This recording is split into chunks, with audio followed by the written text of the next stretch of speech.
Good evening. Hello. Let's try that again. Good evening. Hello. Merry Christmas. All right. So I would like everyone to please rise in body or in spirit and join us in singing our gathering song, Santa Claus is Coming to Town. Their lyrics are found in your order of celebration.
Welcome. It's a beautiful Christmas Eve here at Cedar Lane Unitarian Universalist Church, a liberal religious community where love works.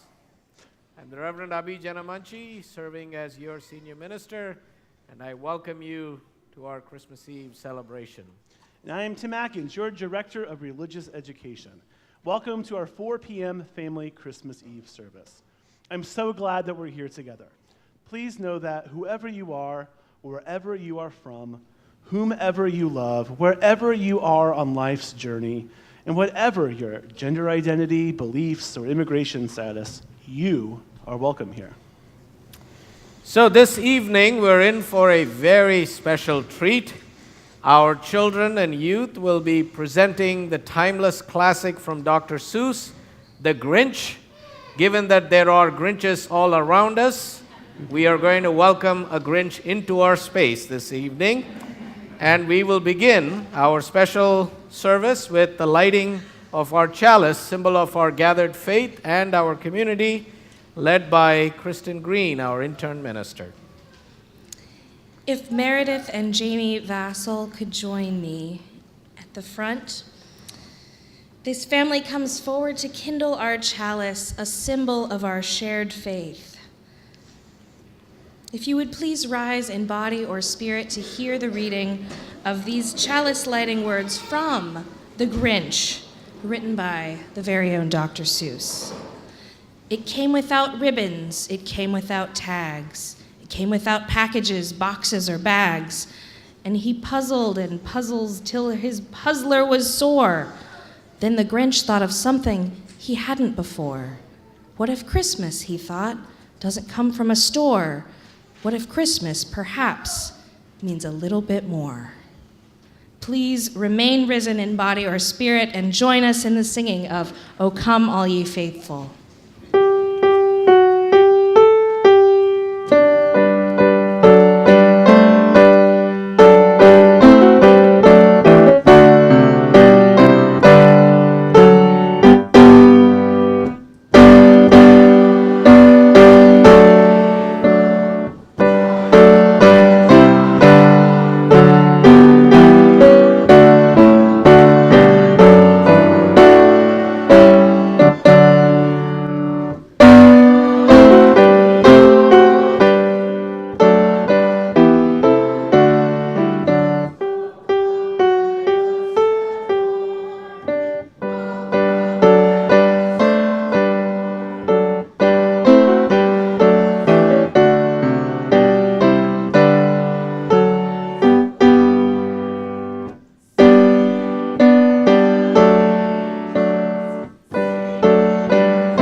Grinch first appeared in May 1955 issue of Red Book magazine in a 32-line poem called The Hubbub and the Grinch, and made its book form debut in 1957 with How the Grinch Stole Christmas. In 1966, the story was adapted into the animated featurette directed by Chuck Jones.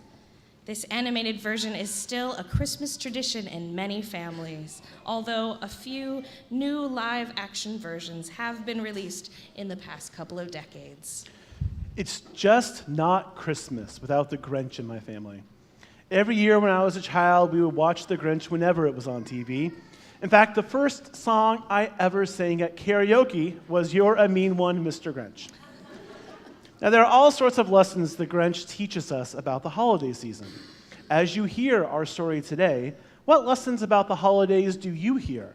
And what can the Grinch teach us about our holiday season, this year in particular?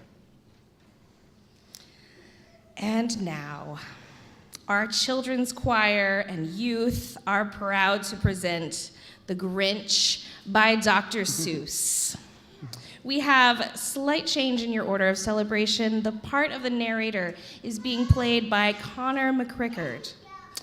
And please pay attention, pay special attention. Children and adults alike, there will be some interactive signs that will let you know how to react if you're not quite sure how to react. Like, yum. Yum. Like, noise. Some other things. You'll figure it out. Let us bring these children to the stage with a big round of applause.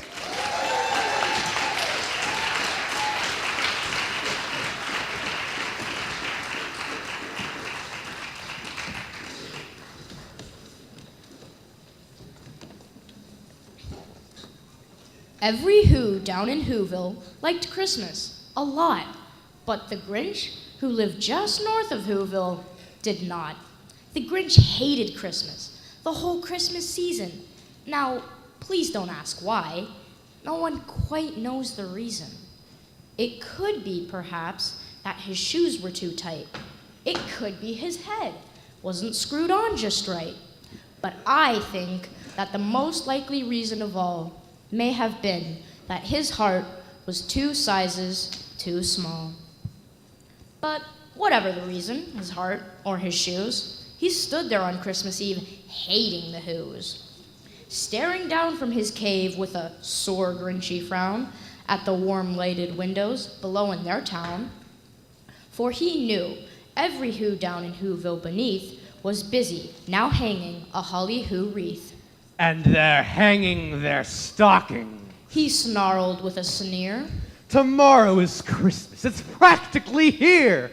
Then he growled, with his Grinch fingers nervously drumming. I must find some way to keep Christmas from coming. For tomorrow, I know all the Who girls and boys will wake bright and early. They'll rush for their toys. And then, oh, the noise. Oh, the noise, noise, noise, noise. That's the one thing I hate. All the noise, noise, noise. And they'll shriek, squeaks and squeals, racing round on their wheels. And they'll dance with jingle tinglers tied onto their heels. They'll blow their flute-floopers. They'll bang their tartukas. They'll blow their whoo-hoopers. They'll bang their gardoopas.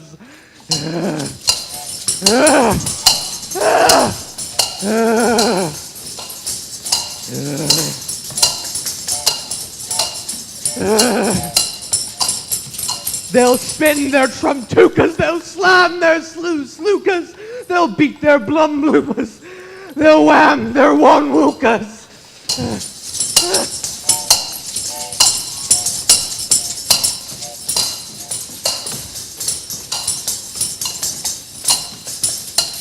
And they'll play noisy games like Zuzetta Crozet, a roller skate type of lacrosse and croquet.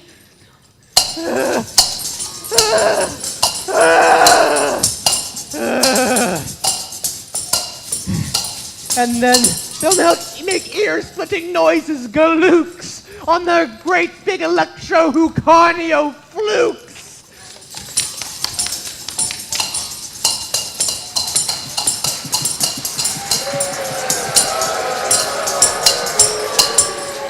Then the Hughes, young and old, will sit down for a feast.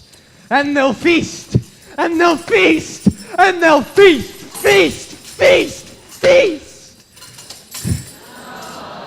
They'll feast on Who pudding and rare Who roast beast. Raw roast beast is a feast I can't stand in the least. Then they'll do something I hate most of all. Every Who down in Whoville, the tall and the small, they'll stand close together with Christmas bells ringing. They'll stand hand in hand, and those Whos will start singing.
And they'll sing, and they'll sing, and they'll sing, sing, sing, sing.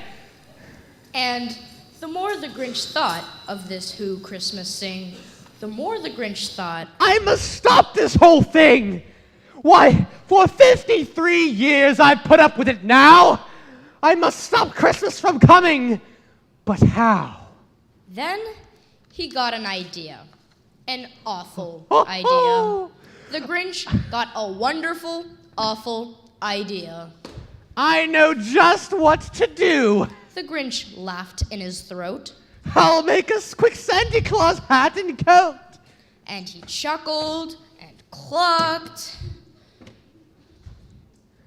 With this hat and this coat, I'll look just like Saint Nick. What a great Grinchy trick.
All I need is a reindeer.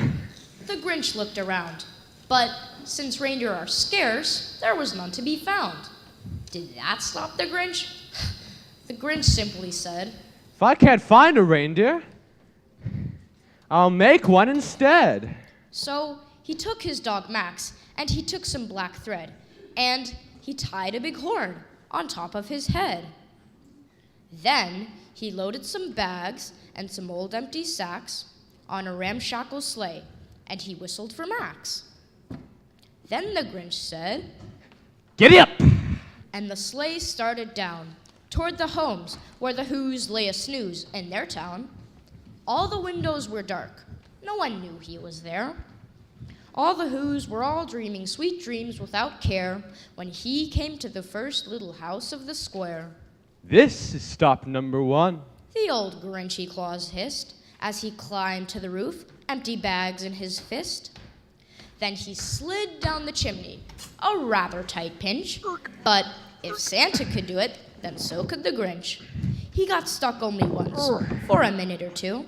Then he stuck his head out of the fireplace flue, where the little Who stockings hung all in a row.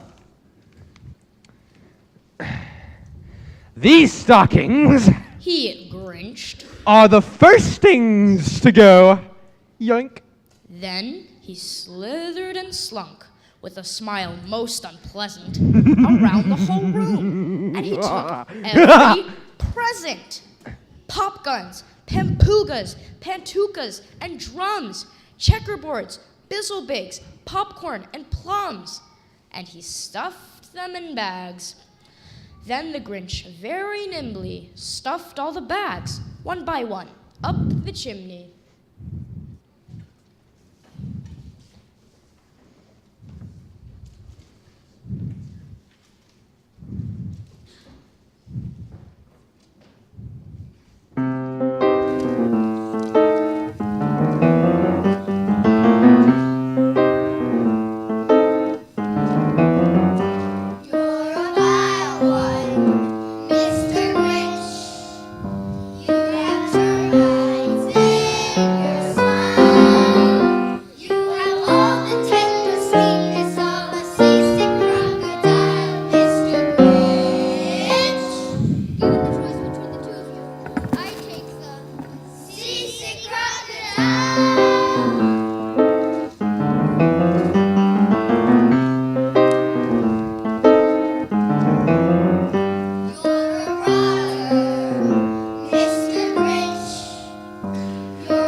Then he slunk to the icebox. He took the Who's feast. He took the Who pudding. He took the roast beast. He cleaned out that icebox as quick as a flash. Why, that Grinch even took the last can of Who hash. Then he stuffed all the food up the chimney with glee.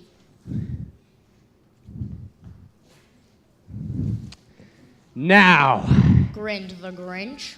time to stuff up that tree. As the Grinch took the tree, as he started to shove, he heard a small sound like the coo of a dove. He turned around fast and he saw a small Who, little Cindy Lou who was no more than 2. She stared at the Grinch and said, Santa Claus, why? Why are you taking our Christmas tree? Why? but you know that old Grinch was so smart and so slick. He thought up a lie and he thought it up quick. Why, my sweet little tot, The fake Santa Claus lied. there's a light on this tree that won't light on one side. So I'm taking it home to my workshop, my dear. I'll fix it up there, then I'll bring it back here. And his fib fooled the child. Here Then you he go. patted her head, and he got her a drink, and he sent her to bed. And when Cindy Lou Who was in bed with her cup, he crept to the chimney and stuffed the tree up. Then he went up the chimney himself, the old liar, and the last thing he took was the log for their fire. On their walls, he left nothing but hooks and some wire. And the one speck of food that he left in the house was a crumb that was even too small for a mouse. Then he did the same thing to the other Who's houses, leaving crumbs much too small for the other Who's mouses.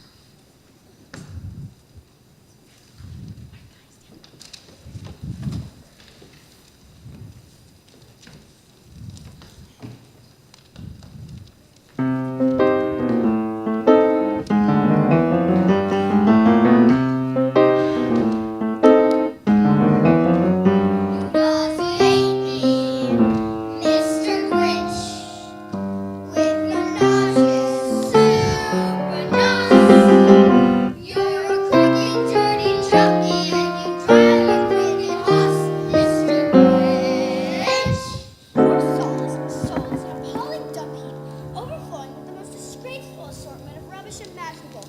Mangled up, entangled up, no!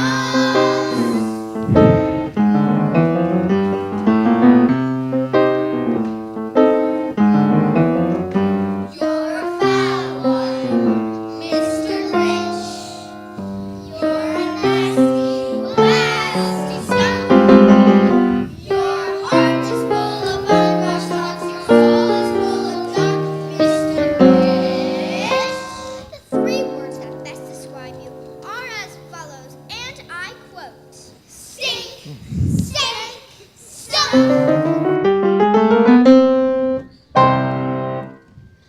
It was quarter of dawn. All the Who's still abed. All the Who's still a snooze when he packed up his sled. Packed it up with their presents, their ribbons, their wrappings, their snoof and their fuzzles, their tringlers and trappings. 10,000 feet up the side of Mount Crumpet, he rode with his load to the tip-top to dump it. Pooh, pooh to the Who's! He was grinchily humming. They're finding out now that no Christmas is coming. They're just waking up. I know just what they'll do. Their mouths will hang open a minute or two. Then the Who's down in Whoville will all cry, boo-hoo! That's a noise Grinned the Grinch. that I simply must hear. He paused, and the Grinch put a hand to his ear. And he did hear a sound rising over the snow. It started in low, then it started to grow.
But this sound wasn't sad. Why, this sound sounded glad. Every Who down in Whoville, the tall and the small, was singing without any presents at all. He hadn't stopped Christmas from coming. It came. Somehow or other, it came just the same. And the Grinch, with his Grinch feet ice cold in the snow, stood puzzling and puzzling. How could it be so? It came without ribbons. It came without tags. It came without packages, boxes, or bags. He puzzled and puzzled till his puzzler was sore. Then the Grinch thought of something he hadn't before. Maybe Christmas, he thought, doesn't come from a store. Maybe Christmas, perhaps, means a little bit more. And what happened then? Well, in Whoville they say that the Grinch's small heart grew 3 sizes that day.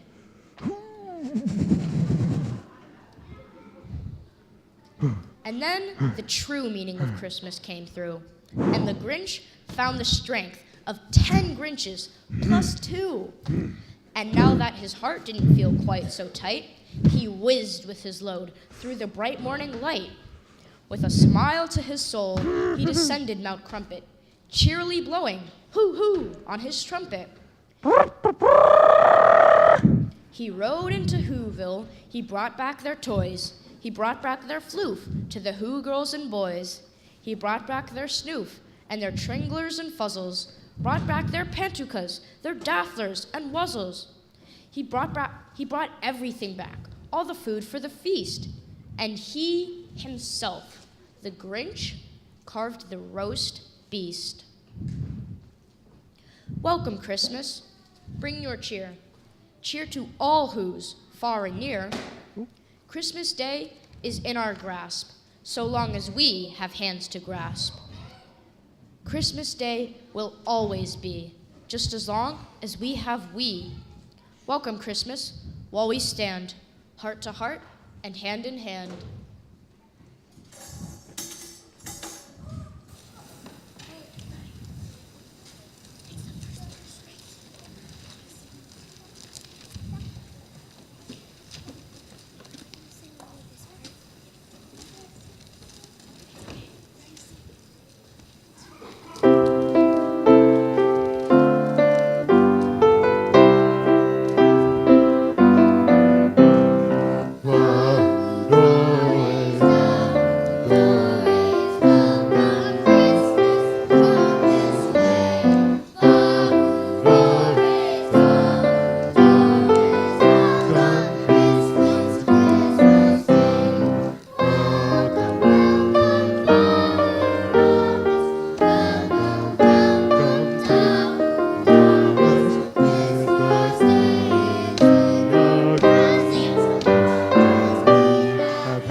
Thank you to our children's choir, especially Dominic, who is our Grinch, and Connor, who was our narrator. Thank you all.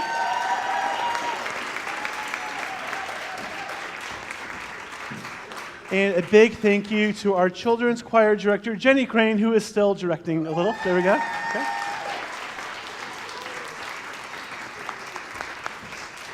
Now please rise in body or in spirit and join us in singing Hark the Herald Angels Sing. Lyrics are in your order of celebration.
there's one thing the Grinch reminds me of every year, it's how important joy is in our lives.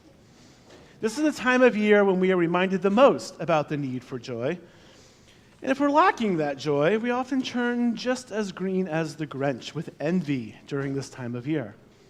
In fact, maybe that's why the Grinch is green after all. He's green with envy of the joy down in Whoville. But if you're anything like me, right now, joy seems kind of hard to come by. I think we've all got a part of the Grinch inside us, or maybe even a little Grinch following us around this time of year.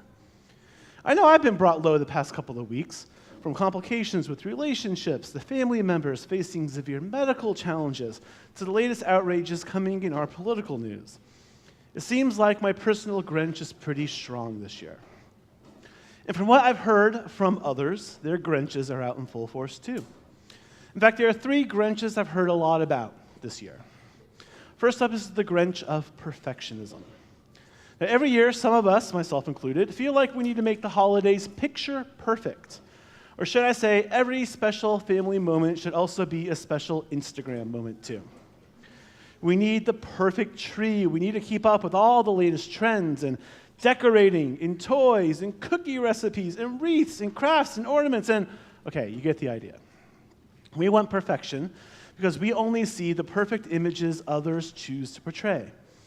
But perfection is impossible. Perfectionism is a tool that we have created for ourselves, and it's an incredibly unhelpful tool at that. That tells us that we're not good enough.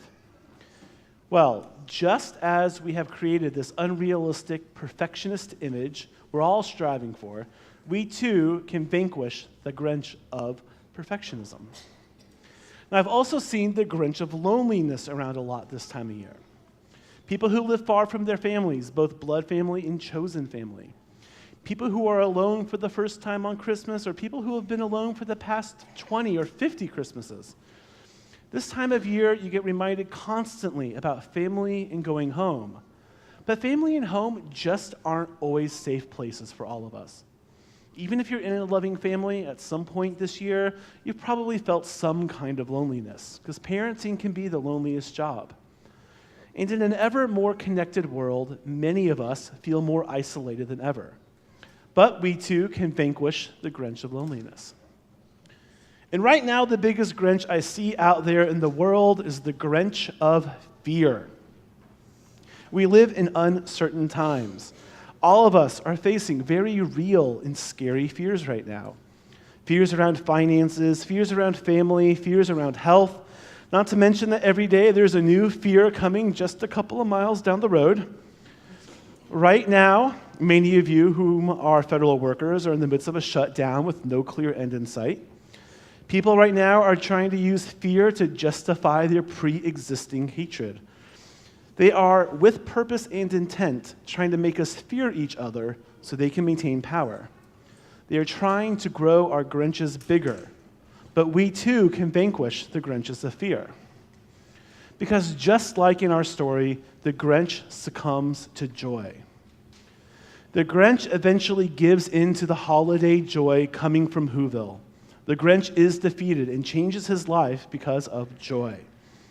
There's an important lesson there. Joy is an act of resistance. Living a life of joy helps us resist the Grinches in our lives, because as shown in our story, joy is the antidote to the Grinch. Joy is the antidote to perfectionism. Joy is the antidote to loneliness. Joy is the antidote to fear. And joy is my reason for the season in this holiday time. Joy and joyful resistance can be found in Yule and the solstice. The light is returning after the night of the longest dark. We have resisted the darkness in our lives, now we're back on our way to the light. I find the winter solstice and Yule deeply grounded in optimism and hope that our worst is now behind us, and to celebrate that with joy. Joy and joyful resistance can be found in Hanukkah. Hanukkah celebrates how the Maccabees resisted their oppressors and reclaimed the Holy Temple. It celebrates the miracle and joy of how one day of holy lamp oil lasted 8 days while new holy oil was being prepared. And joy and joyful resistance can be found in the Christmas story too. The birth of Jesus brought that hope and joy into the world, and through it, a liberating theology that counters oppression was born. The story of Jesus is one of faithful resistance, and the story of Christmas is one of hope and joy. Joy is what helps us resist all that tries to keep us back from achieving our best possible lives. And joy is an act of resistance. So how can you bring more joy back into your life? So how about we start with a coin? Now, it's not quite a gold that the wise men brought, but it's just a coin. And let's look at both sides of that coin. The first side of the coin is giving. Giving your time, talent, and treasure to organizations that move you. Giving your energy to causes that bring you joy. Giving gifts to those around you. After all, it's better to give than receive. But giving also means the broader sense of giving love out there in the universe. In the morning, try setting an intention that during the day you're going to try and increase the amount of love in the universe that day.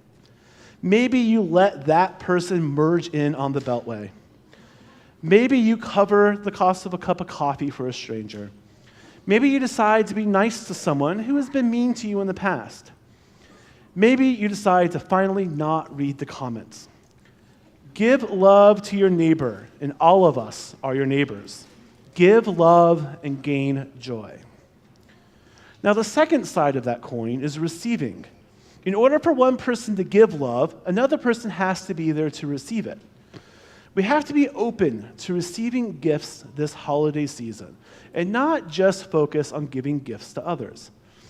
I'm also giving you permission to be a little selfish this holiday season because you deserve joy too. We also have to be open to receiving joy from unexpected places.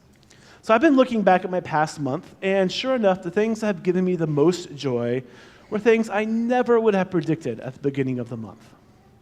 If we allow ourselves to receive joy, the universe will eventually provide it. But we have to be open to it, and that's something easier said than done.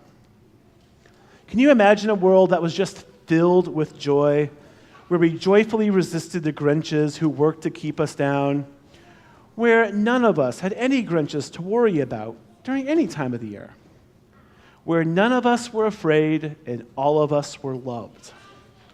That's when we'll truly embody joy in the world. Thank you. Please rise in body or in spirit and join us in singing Joy to the World, found in your order of celebration.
Be seated.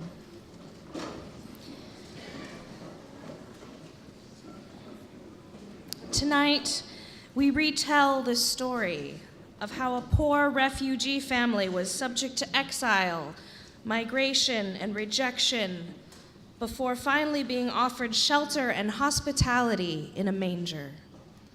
When Joseph and Mary sought a place to give birth to their son, they were told there was no room for them at the inn. That same inhospitable spirit prevails in our nation today.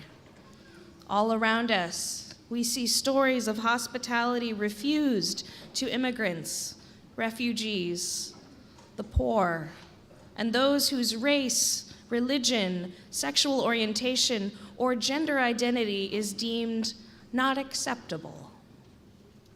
Here at Cedar Lane Unitarian Universalist Church, we make room by striving to help people find the warm welcome they've not received elsewhere. This year, we made room to celebrate and share the collective breadth of life, love, faith, and diversity through more than a half a dozen spirit experiences. We created beloved community right here at Cedar Lane.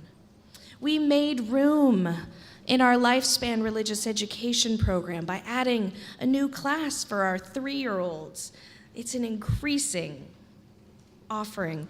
The adult education offerings have been increasing, adding more fun, family-friendly events like our Halloween trick-or-treat or the Spooktacular concert.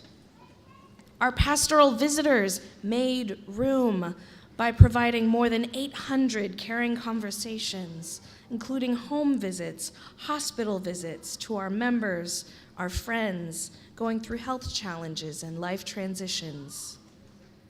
We made room to provide bold leadership at our core social justice issues, including our environmental justice ministry teams, successful efforts to get the Montgomery County Council to pass legislation to address the climate crisis, feeding the hungry through our work with Manna Food, Interfaith Works Women's Shelter, and raising over $5,300 at our annual benefit concert for Shepherd's Table, and advocating for immigrant rights through our work with the DMV Sanctuary Network. Above all, we made room as an act of faith, as an act of faithful resistance, by providing sanctuary for Rosa as she fights to stay united with her children and live in this country. She's joined us this evening. Tonight's offerings of love will support Rosa, her family, our sanctuary ministry, and our ongoing ministries at Cedar Lane. The offering will now be given and gratefully received.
Now, will you please rise in body or spirit and join in the singing of Angels We Have Heard on High.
Oh shoot, the cheat sheet's not up. We have come to the time in our service when amid the growing dark, we kindle a flame and pass the light from one to another.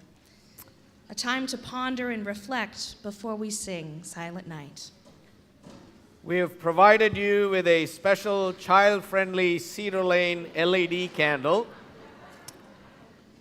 which is in response to a fire event that happened last Christmas Eve.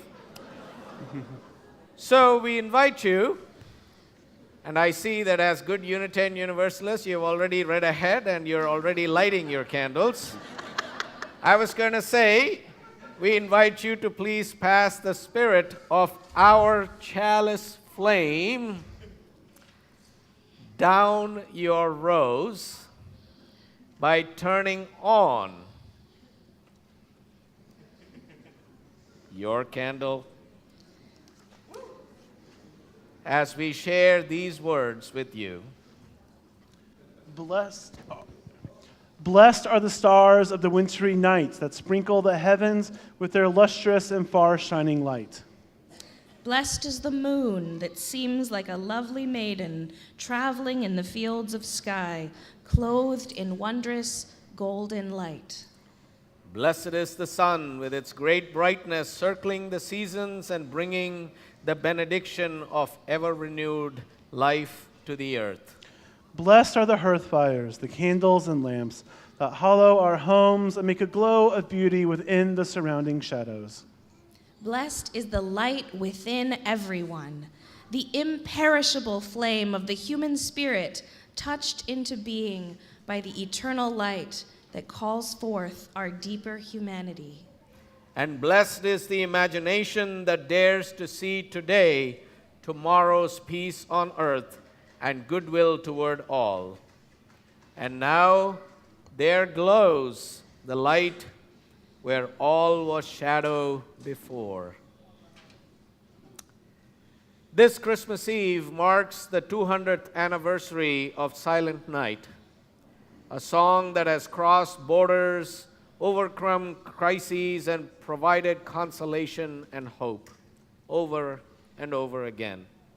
The poem was written by Joseph Moore, a priest, and set to music and sung by Franz Gruber, a teacher at the St. Nicola Church in Oberndorf near Salzburg, Austria. I invite you now to rise in body and or in spirit to sing Silent Night. The words are printed in your order of celebration.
As our time together comes to a close, we turn to the words of the great Howard Thurman in a poem titled, Now the Work Begins. When the song of the angels is stilled, when the star in the sky is gone, when the kings and princes are home, when the shepherds are back with their flocks, the work of Christmas begins. To find the lost, to heal the broken, to feed the hungry, to release the prisoner, to rebuild the nations, to bring peace among people, and to make music in the heart. You are welcome to keep your LED candles, and music is what we will make as Henry and Susan lead us in a carol sing. Henry, Susan? Before we do that, would you please join us in thanking Miss Susan Easterly for her wonderful work?